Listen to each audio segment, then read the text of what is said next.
In reading all of the different articles this week, and specifically the three that I chose to discuss, the one thing that I found that was really interesting was the connection to arts integration.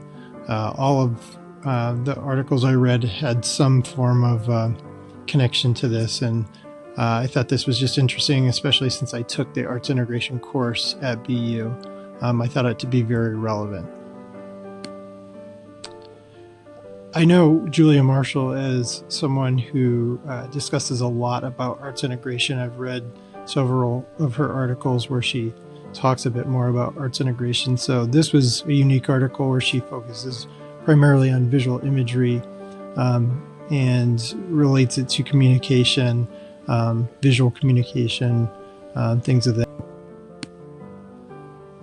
Even though this article is primarily about visual imagery, I believe Marshall still connects to the integrative nature of visual imagery. She states that visual imagery draws attention to the integrative nature of visual thinking and the role of visual images in research, insight, and knowledge construction in all areas of inquiry. The Sullivan article illustrates some really solid connections to arts integration and delivers a lot of other information that I thought was relative.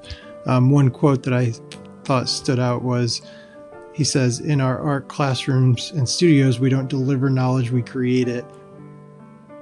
Earlier in the week, we discussed artography in our live classroom, and I was still a little fuzzy about it until I started reading a little bit more about it. And this particular article discusses it and clarifies some things. One of the quotes that I took away from this article that Sullivan states is that arts-based research is a cultural practice and a form of interdisciplinary inquiry because it opens up spaces within and across art, culture, research, and teaching.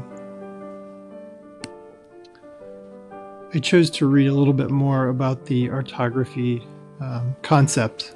So I read Irwin's article, and it too discusses integrative practices within education and the importance of how our teachers go about this within various grade levels. It also acknowledges the difficulties in ways art teachers navigate their practice, which was something else I took away.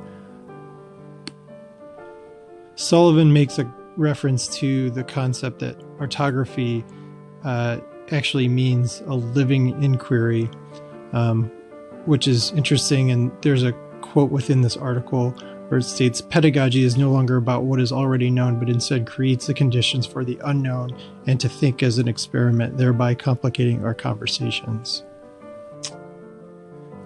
One last takeaway is, while I'm still trying to figure out and navigate exactly what I'm going to be doing my research on, the Sullivan article really helped to clarify a little bit more about the type of research.